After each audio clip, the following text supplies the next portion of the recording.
भगवान शिव को शक्ति का भंडार कहा जाता है। इसी कारण उन्हें महान देवी देवताओं में से एक माना जाता है। इसी कारण संसार में सदियों से उनकी पूजा की जा रही है। सावन माह तो पूरा भगवान शिव को ही समर्पित है। इस पूरे माह में भगवान शिव की विधिवत पूजा करने से शुभ फलों की प्राप्ति होती है। जीवनदान देने वाले भगवान शिव को लेकर काफी कहानियां प्रचलित है। ऐसे ही शिव पुराण में उनके रूप को लेकर कई कहानियां हैं।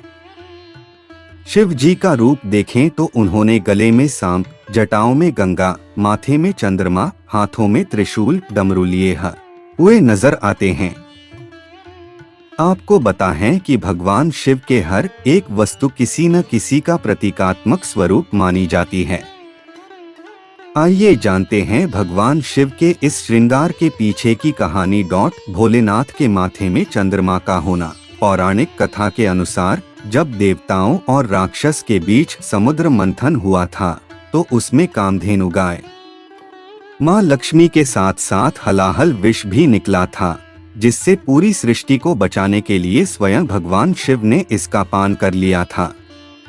लेकिन विष का प्रभाव इतना ज्यादा था कि उनका शरीर तपने लगा था।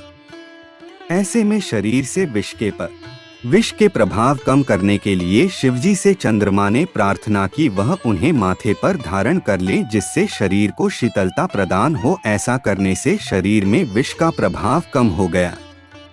तब से चंद्रदेव शिव जी के माथे में विराजमान है और पूरे संसार को शीतलता प्रदान करते हैं। शिव जी की जटाओं में गंगा होने का कारण। शिव पुराण के अनुसार भागीरथ ने मां गंगा को पृथ्वी को लाने के लिए कठोर तपस्या की, जिससे वह अपने पूर्वजों को मोक्ष दिला सके। उनकी तपस्या से मां गंगा प्रसन्न हो गई, लेकिन उन्होंने भागीरथ से कहा कि मेरा वेग पर पृथ्वी नहीं सह पाएगी और वह पूरी धरती जलमय हो जाएगी। ऐसे में भागीरथ ने भगवान शिव से प्रार्थना की। इससे प्रसन्न होकर भगवान शिव ने मां गंगा को अपनी जटा में धारण किया और सिर्फ एक जटा ही खोली, जिससे कि पृथ्वी में मां गंगा अवतरित हो सके। शिव जी के गले में सर्प होने का कारण भगवान शिव के गले में सर्प भी है। माना जाता है कि उनके गले में साधारण सर्प नहीं बल्कि वासुकी सर्प है। समुद्र मंथन के दौरान रस्सी के बजाय मेरु पर्वत के चारों ओर रस्सी के रूप में वासुकी सर्प का इस्तेमाल किया। एक तरफ देवता थे और दूसरी तरफ राक्षस थे। इससे वासुकी का पूरा शरीर लहूलुहान हो गया।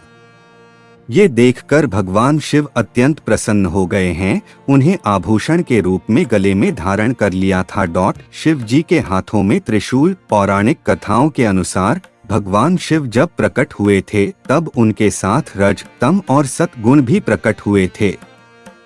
माना जाता है कि इन्हीं तीनों गुणों से मिलकर त्रिशूल बना था। माना जाता है कि भोलेनाथ का त्रिशूल 3 काल यानी भूतकाल, वर्तमान और भविष्य काल को जोड़कर देखा जाता है।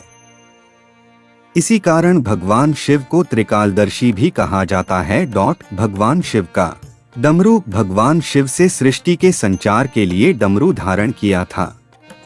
पौराणिक कथा के अनुसार जब मां सरस्वती प्राकट्य हुई थी तब पूरा संसार संगीतहीन था। ऐसे में भोलेनाथ ने नृत्य किया और 14 बार डमरू बजाया। माना जाता है कि डमरू की आवाज से ही धुन और ताल का जन्म हुआ। इसी कारण डमरू को ब्रह्मदेव का स्वरूप कहा जाता है।